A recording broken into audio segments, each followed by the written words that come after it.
Bismillahir Rahmanir Rahim. Alhamdulillah wassalatu wassalam ala Rasulillah amma ba'd.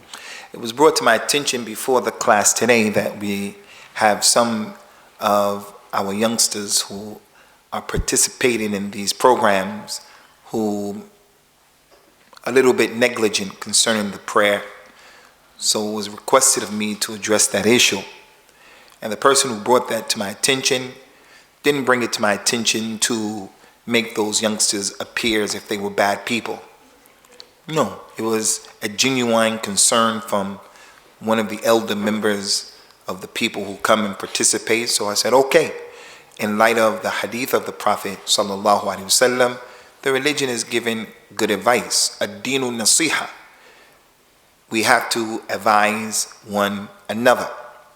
So no Muslim in his right mind would doubt the importance of the salah in Islam. And this speech that I'm talking about right now is not only directed to those youngsters who may be negligent concerning their prayer, but it's also concerning and directed towards the youngsters who are praying, and it's directed towards the elders from amongst us who are praying and who may be negligent.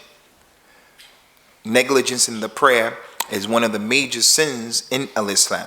The scholars used to write books called the books of Al-Kaba'ir, Kitab Al-Kaba'ir, like Al-Imam Athahabi, like Al-Imam Muhammad ibn Abdul Wahhab, like Al-Imam Ibn Nuhas. These scholars used to write books in which they would collect all of the major sins. And they said collectively that the biggest sin after a shirk, after polytheism, is abandoning the prayer. Abandoning the prayer. It is an act and a sign of disbelief. Allah Ta'ala mentioned in the Quran, وَيْلٌ لِلْمُصَلِّينَ الَّذِينَ هُمْ عَنْ صَلَاتِهِمْ سَاهُونَ. Woe unto those people who are negligent concerning their prayer. What do you think is the case of the people who don't pray at all? Negligence in the prayer, it means that a person prays some of them and he abandons others. Negligence in the prayer means that a person prays the prayer, but he prays it late. Negligence in the prayer means that the person prays and he's not concentrating. Negligence in the prayer is a person praying and he's praying based upon the culture, based upon what was taught to him, and not based upon what he learned from proofs and evidences. So the point here is, if Allah Azza wa Jal mentioned in the Quran, woe to those who pray, those people who are negligent in their prayer, what do you think is the case of the people who don't pray at all? The Prophet sallallahu alaihi wasallam, in showing the importance of the prayer, he told the people, "Inna awwala ma yuhasabu bihi al-abdu min a'malihi yawm al-qiyamah as-salat." The very first thing that Allah is going to look into yawm al-qiyamah, very first thing everyone's going to be asked about yawm al-qiyamah is the prayer.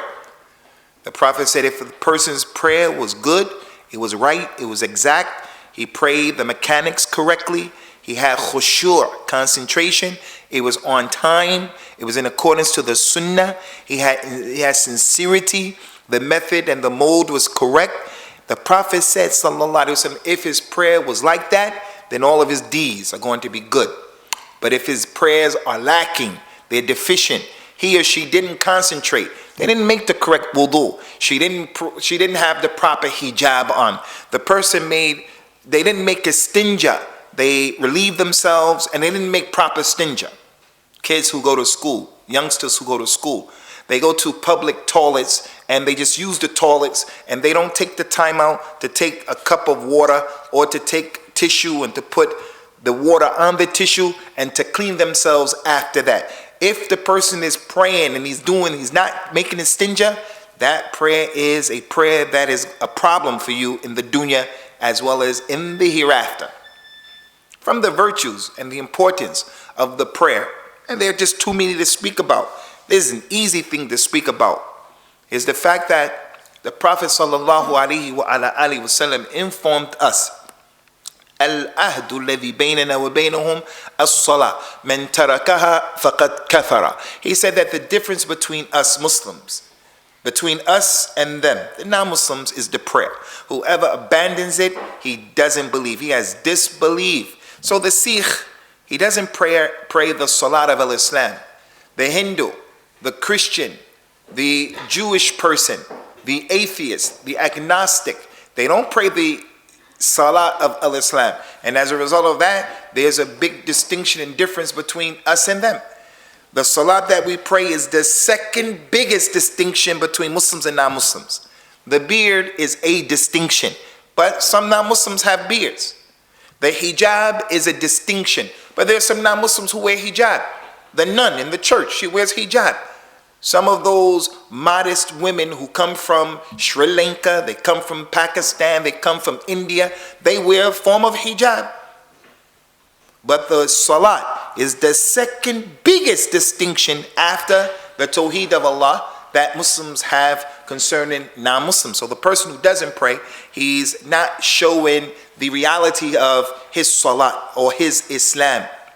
My wife, she went to the store the other day at Morrison's, and she was accompanying one of my relatives, non-Muslim.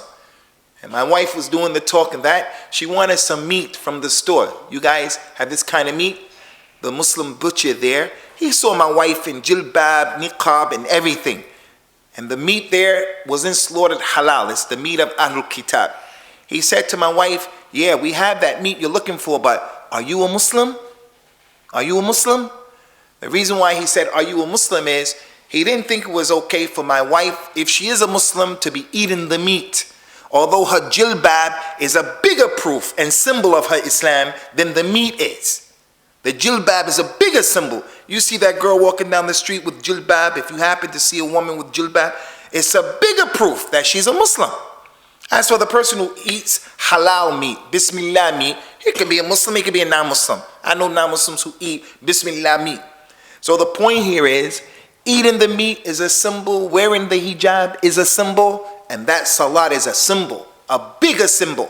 The only symbol that is above the salat is the tawheed, the monotheism of Allah. For that reason, the Nabi sallallahu alaihi wasallam, he told the Muslims, "Man istaqbala qiblatana wa salla salatana wa akala dhabihatana fadhaka al-Muslim lahu ma lil-muslimin wa alayhim ma alayhi." Anyone who faces the qibla that we face to pray, anyone who prays the prayer that we make, anyone who eats the meat that we eat, then he's a Muslim. He has rights upon the Muslims and they have rights upon him. So the point here is that the Nabi mentioned facing the Qibla and he mentioned the Salah before the actual food. All of those are symbols. But the main symbol of Al-Islam, the physical symbol, is the fact that a person prays. The most important symbol is what's in your heart.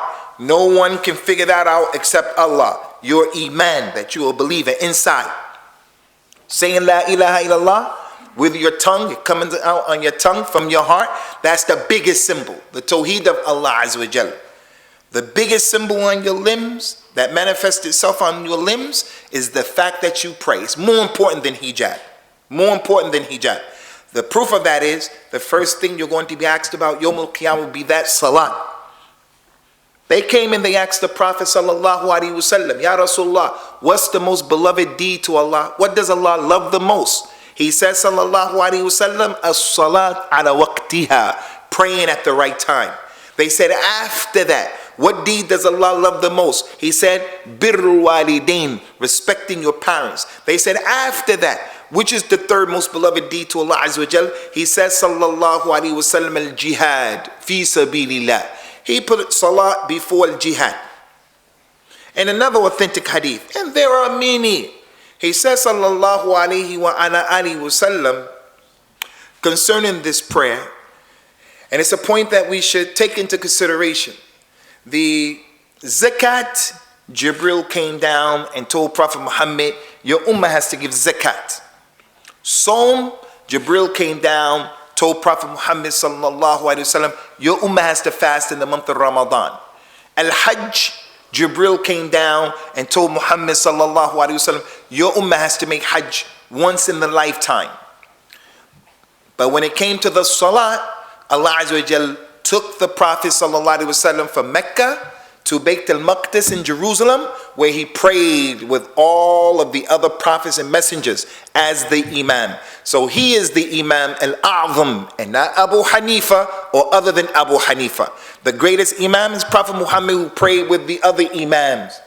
And then from there, Allah took him to the 7 heavens, where not even Jibril could go.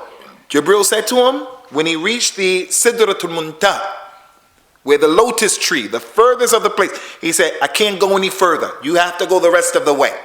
And the Prophet went, sallallahu alaihi wasallam, and there when he met Allah, he didn't see Allah, he met Allah Azza wa Jal, and Allah spoke to him directly from behind a veil. And Allah made the salah incumbent upon him directly. That's a virtue and a proof that the salah is important. And Musa, when the Prophet came back, when he met Musa, Musa said, what happened? The Prophet sallallahu alaihi wasallam said, my Lord made the salah compulsory upon me and my ummah. He said, how many? Because I tested Bani Israel and they couldn't do the prayer. Go back and tell your Lord to reduce it. And Musa spoke the truth. 5 prayers in a day. 5 prayers in a day. And a person gets the reward of praying 50 prayers in the day. From the importance, brothers and sisters, you young people especially, from the importance of the salah is the fact that Prophet Muhammad sallallahu alaihi wasallam was praying one time in the night prayer, Qiyamul Layl. It's not wajib upon us to pray Qiyamul Layl, where you get up out of your bed 2, 3 o'clock in the morning, 4 o'clock in the morning, and you pray 1 hour, 2 hours, reading a lot of the Quran. He was praying, and he was praying for such a long time that his feet began to swell, and there was some blood coming out of the crack of his feet because of the pressure. He didn't realize it because he was in his salah. Aisha came and she noticed what was happening, and because she loved him so much, she paid attention. After he said, Assalamu alaikum wa rahmatullah, Assalamu alaikum wa rahmatullah, she said, Ya Rasulullah, look at your feet. Look at the back of your heels. Why are you praying like that to this degree when Allah has forgiven you for whatever you did in the past and in the future? You're the Sayyid of Bani Adam. You're the Khatam of the Anbiya and the Rasul. You're the best human being. And Allah is giving you so much, the Jannat al-Firdaus, the Maqam al-Mahmud and all of that. So why are you praying like this? The Prophet told her, sallallahu alaihi wasallam, Afala akun abdan shakura. Shouldn't I be a slave who should be thankful to Allah? Shouldn't I be a slave who should be thankful to Allah? Allah has given us good health. Allah has given us homes. Allah has given us transportation. Allah has given us so many favors that He mentioned in the Quran. وَإِن تَعَدُّوا نِعْمَةَ اللَّهِ لَا تَحْصُوهَا. If you people were going to try to enumerate and count the favors of Allah, never would you be able to do so. The building didn't fall on our heads. The ability to go to the toilet, akramakum Allah, and to use the toilet naturally and to come out is a favor from Allah. To see all of these issues. And we can't get up and we can't pray Fajr. And look at the window of opportunity. Allah has given the prayer certain times, as He mentioned in the Quran, وَكَانَتِ الصَّلَاةُ عَلَى الْمُؤْمِنِينَ كِتَابًا مَوْقُوتًا. The salah is at prescribed times on the believers. Windows of opportunity. If you can't pray right at the beginning, you can pray a little after that, or a little after that, or a little after that. And even if your condition, it forced you where you had to pray at the end of the time because of your condition, it's against you. You drive a bus, for an example, the type of job that you have. It doesn't allow you to take time out to go and pray, or you're going to lose your job, or you're going to lose your life, or you're going to cause other people to die. So you're forced to pray close to the time where the salah time is almost out. You're allowed to do that in Islam. It's the time that's disliked, but if that's your condition, it's a time that is okay with Allah Azza wa Jalla. So look at all of the time that we have, and we just can't get up out of the bed. And then in Surah Ar-Rahman, Allah mentioned that He is Rabbul Mashriqain wa Rabbul Maghribain, the Lord of the 2 east and the Lord of the 2 west. What's the Lord of the 2 east and the 2 west? It's only one east and one west. The meaning of that is, because of the rotation of the sun, because of the rotation of the earth and the orbit of the earth around the sun, and the way the earth is tilted, the way it is, We get the summer, we get the winter, we get the time being extended. The kuffar, they even bring back the time 1 hour, they bring it forward 1 hour. So sometimes it's a bit more difficult to get up for Fajr, but when that's difficult, Isha is easy. Sometimes it's easy to get up for Fajr, but when that happens, Isha is a little bit difficult. So Allah Azza wa Jal has given us a mixture of flavor, but our situation is we're consistent with being negligent. We're consistent being negligent. So the angels will ask the people who went into the hellfire, why did you people land up in the hellfire? Why are you here? They are going to say, Lam nakun min al-musallin, because we weren't from those people who used to pray. The salat is going to be a hijab. The girl in this dunya, the lady, my wife, my daughter, your daughter, they wear hijab so that no one can see their mahasin, anything of their beauty. What Allah has blessed them with from their what they've been endowed with. That's not for anybody to see. It's a hijab from the eyes of people who are looking at them.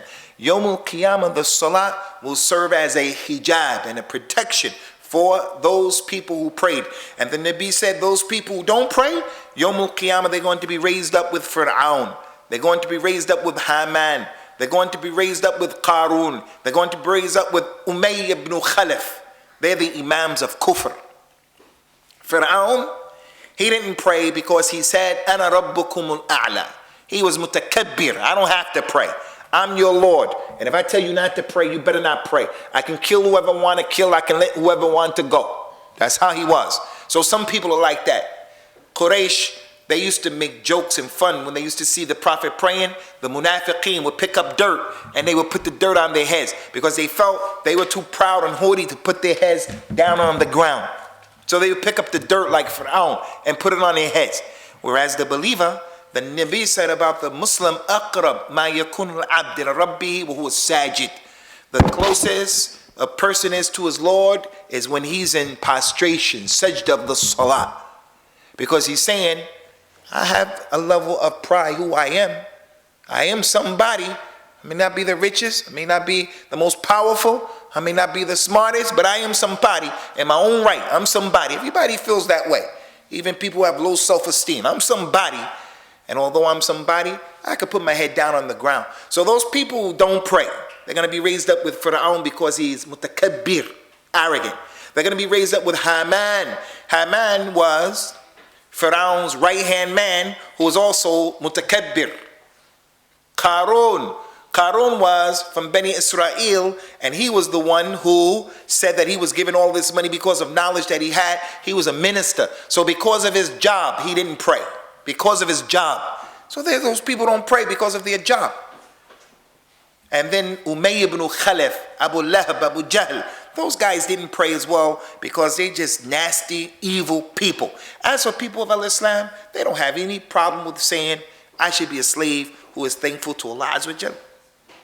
Another issue that you brothers and you sisters that we all should consider concerning this issue of the salah. The Nabi asked his companion sallallahu alaihi wasallam, if one of you lived in your house and right outside the door of your house there was a stream, you went out of your house 5 times every day and you got in the stream 5 times every day, you took a bath and you washed off. Nobody washes 5 times a day. Nobody here. And you young guys, you have to wash a little bit more. You can't wash once a week. You have to wash at least once every day. Nobody here washes 5 times a day. Nobody. He said, if you went out and you bathed 5 times a day, came back into your house, he said, would there be any dirt on you?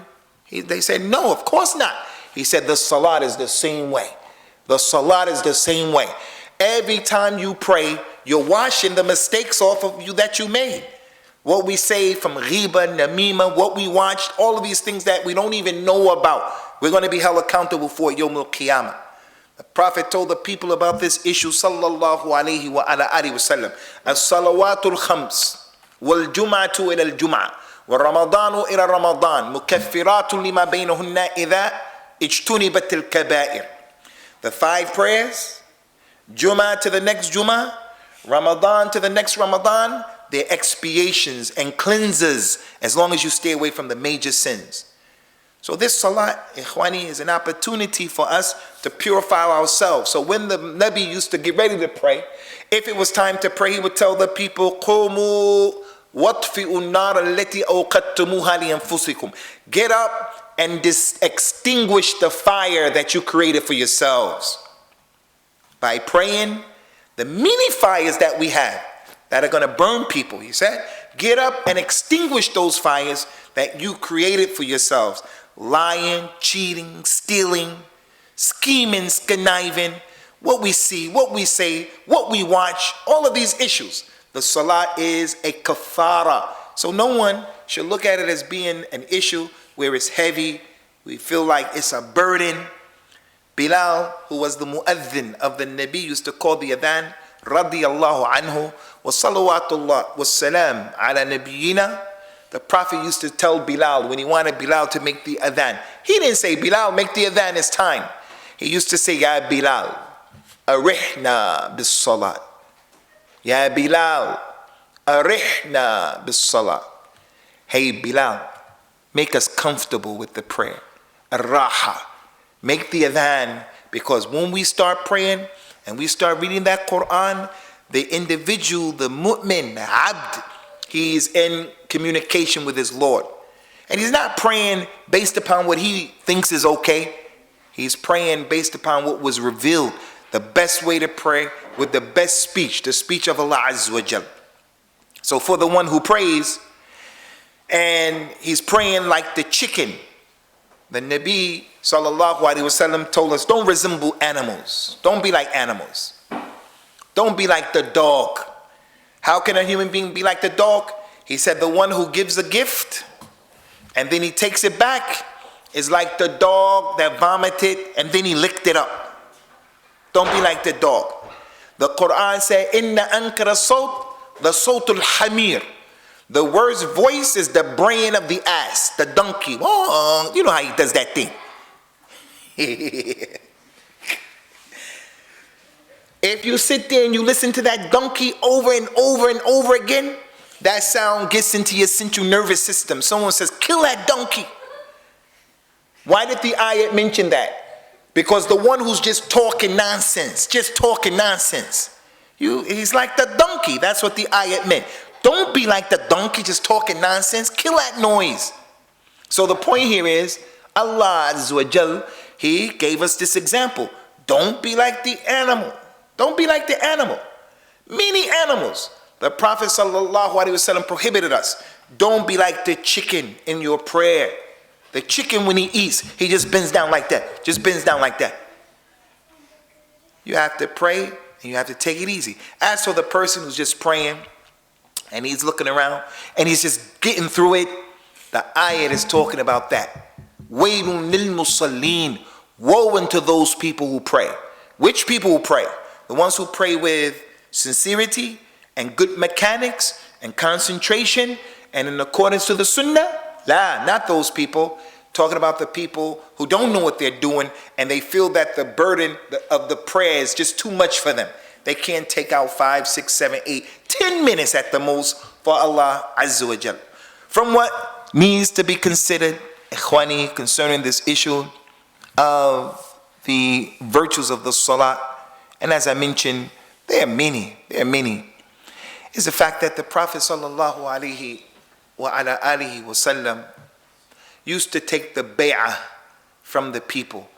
The women who embraced Islam, they would come to the Prophet for the first time, leaving their husbands who were kuffar, leaving their people who were kuffar.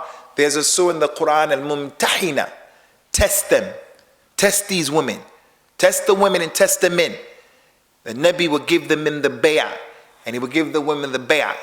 And he would tell them, okay, I take the pledge from you that you don't make any shirk with Allah and that you are diligent with your prayer. He used to take the bay'ah only on what was important. He told Abu Dharr al-Ghafari radiyallahu anhu, he said to Abu Dharr, don't abandon the wajib salat even if you were cut up or burnt. لا تضع الصلاة المكتوبة وإن قطعت أو حركت. don't leave off the wajib prayer, even if you're cut up and burnt or burnt. The meaning of that is if someone is going to cut you up and kill you because of the prayer, you don't have to pray. You don't have to pray. Prophet Muhammad showing the importance of salat, guys. One of the incidents that happened in Al-Islam is what was known as the Battle of the Ditch, the Khandaq. When the non-Muslims came to Al-Medina, Surat Al-Ahzab, all of the Confederates, all of the non-Muslims came together for the first time in the history of the Arabs. They decided, let's get rid of these Muslims once and for all. So they united collectively for this purpose. And the Surah Al-Ahzab was revealed. Many lessons from that surah. Prophet Muhammad said to his companions, what do you people think we should do? What do you think we should do? If he knew everything, the ilm al-ghayb, he wouldn't have never asked them, what do you think we should do? It also goes to show the humility of the Nabi sallallahu alaihi wasallam. You can ask people for advice, even if it's your wife. Even if it's your wife. He's the Nabi, he's the Rasul. Revelation comes to him and he said to the people, what do you think we should do? Salman al-Farisi, who was a Persian, he said, Ya Rasulullah, in Persia, what we used to do, if there was a formidable foe, they had a lot of numbers. What we would do is we would strategically position ourselves. Like here, Mount Uhud. Let's put Mount Uhud to our backs. They're coming from this direction, so Mount Uhud is to our backs. Nowhere in the world they're going to go around and come over the mountain. Forget about that. So this is protecting our back. To the left, there's a place called Al-Awali. The Jews live there. That's where they live. The Jews are in an agreement that although they're not Muslims, they have to help protect Medina because it benefits them and us. So they have to protect it. So they're there. Kuffar can't come that way.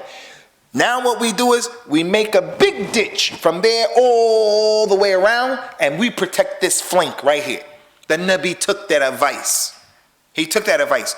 Those kuffar were not able to jump over the ditch. When they jumped over the ditch, the playing field was level and the Muslims killed them. But it was time for salah, and this is the point. Salat al-Asr. This hadith is in Sahih Bukhari.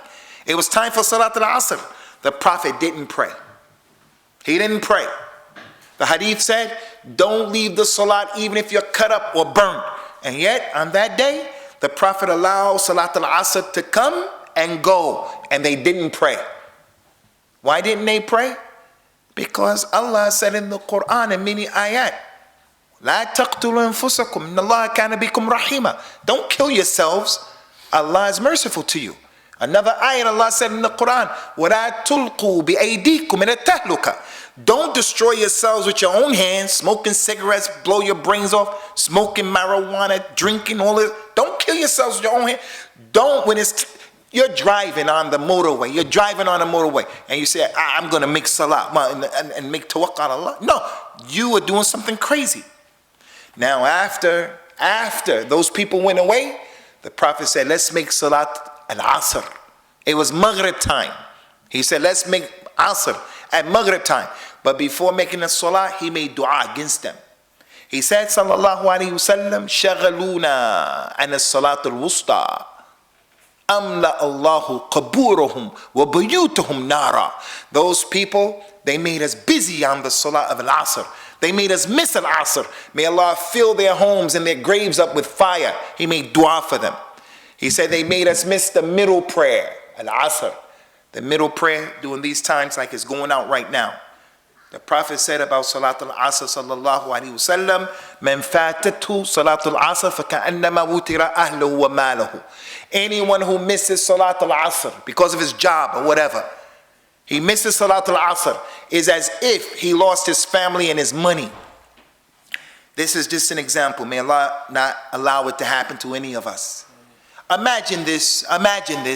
Someone comes to a lesson, he goes to work, whatever, he comes to this lesson, he goes to school, whatever he does. He goes back home and his house is burned down. All of his property and all of his loved ones are in that house. Some people will lose their minds as a result of that.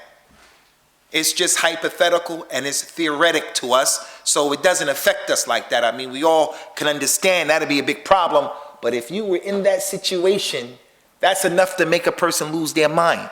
The Nabi said, the one who misses Salat al-Asr is like the one who loses his money and his family. That's just Salat al-Asr. What about the other 4 prayers? What about the other 4 prayers? So the point here, brothers and sisters in Islam, this Salat is, as the Nabi said, as-Salat khayrul mawdu'. فَمَنْ اسْتَطَاعَ أَنْ يَسْتَكْثِرْ مِنْهَا فَلْيَسْتَكْثِرْ. The Salat is the best thing that you can do. Anyone who has the ability to do it, let him do as many of them as he possibly can. Today, this Wednesday, that's about to turn into Thursday. Thursday is a special day in Islam. It's an auspicious day in Islam. Just like Asr is special, Fajr is special, Jummah is special, the Eid is special, Arafat is special. This day, Thursday, is a very important day. With the issue of the prayer in Islam, this prayer, on this day, you didn't do anything better on this day. This class, saying Salaam Alaikum, giving zakat, sadaqah, whatever you did. The only thing that's better than the salah is the fact that you believe in La ilaha illallah. Because without that, there's no salah. But in terms of your deeds, you didn't do anything today better than prayer. And if you missed the prayer, you missed a golden opportunity to do the best deed. So for you young guys, you young sisters, for all of us, from the sunnah of our Nabi al-Mustafa sallallahu alaihi wasallam, is that whenever he had problems, and this is a question I want to put to all of you and to myself as well, from his sunnah was, anytime he had a problem, anytime something was bothering him, he would follow those ayahs that commanded him. وَاسْتَعِينُوا بِالصَّبْرِ وَالصَّلَاةِ. Seek the assistance of Allah by having patience and praying. وَإِنَّهَا لَكَبِيرَةٌ إِلَّا عَلَى الْخَاشِئِينَ. And it's difficult to pray except for those people who fear Allah Azza wa Jal. So anytime the Prophet had a problem, he would stop what he was doing and he would turn to Allah in prayer. The Battle of Badr, the greatest war in Islam. The Muslims were few and the non-Muslims outnumbered them by many.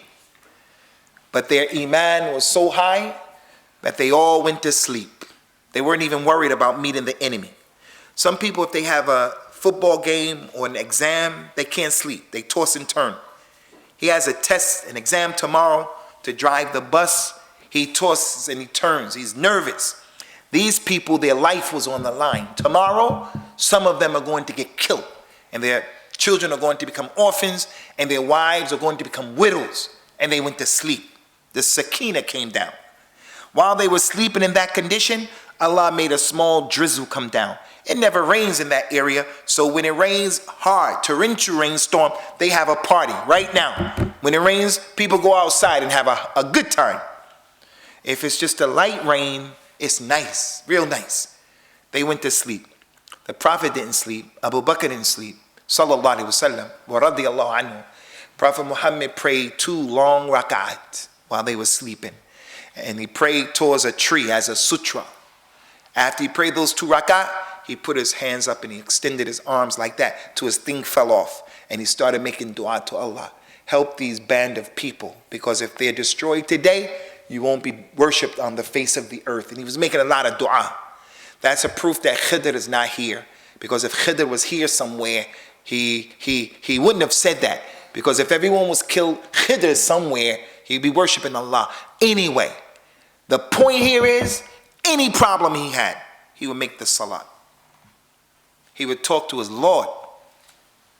So we have anxiety. We have all kinds of issues that are bothering us. Do you ever pray, Abdullah? Do you ever take the time out before you start complaining to Fulan and Alan, Amr, Bakr and Zayd? Go to your Allah. Go to Allah. That's what Yaqub said when he was distressed over his son. You know that phrase, Allahul Musta'an, Allahul Musta'an. That means Allah is the helper. You should learn that dua.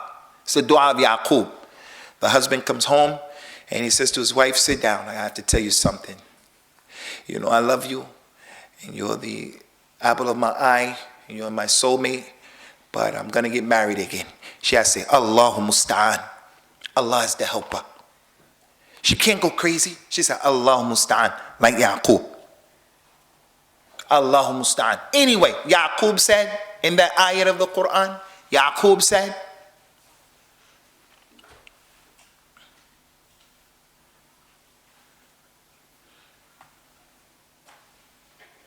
إنما أشتكي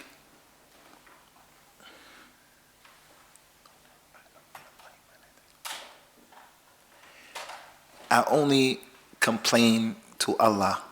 And I know about Allah what you people don't know, to the sons. So the point is, he only made his shakwa, his complaint, to Allah Azza wa Jal. So the point of all of that is that with the prayer, it is the makhraj and the miftah, the key to get us out of all of these issues. You want the rizq? Then pray. You want to win? Then pray. You want to be successful? Then pray. You want to be guided to what is right and beneficial? Then pray. Pray, pray, pray, pray. Al-istikhara, and other than that, the salat, the salat. This is what we wanted to present to you guys, you brothers and you sisters, and I'm imploring you, I'm asking you, gently and with sincerity, that we start taking the time out to become a bit more serious about this prayer. Learning how to do it and not rushing and not being in the mood like this prayer is heavy on us. I'm carrying weights in my pocket and on my shoulder, and we drag our feet to pray. They said that when the Prophet ﷺ was in his home, how was he? He was in the service of his family. He was in the service of his family. Pick this up, bring it over there, sitting with them, laughing with them, socializing with them. They said, but when the adhan went off, he left them like he didn't know them. He didn't wait to the last moment, and then the iqamah, he prayed sunnahs, he left them, just left the house. And that's how we have to try to develop ourselves. And that's what the salaf of this ummah were upon. They were upon knowledge and ibadah. Knowledge and worship. These days, it's very hard to find a Muslim who claims he's on the sunnah, she's on the sunnah. It's hard to find a Muslim who claims that and they do sunnah prayers. So let's try, inshallah ta'ala. And I ask Allah, because now is the time for the salah, I ask Allah subhanahu wa ta'ala to help the salah become beloved in our eyes, as it was to the Nabi. He said, Ju'ilat as-salah qurudu ayni. The salah has been made a cool of my eye. He loved it. So we ask Allah to make the salah like that with us. هذا وصلى الله وسلم على نبينا. So one of you guys can make the adhan, and then we'll make Salat al-Maghrib, inshallah.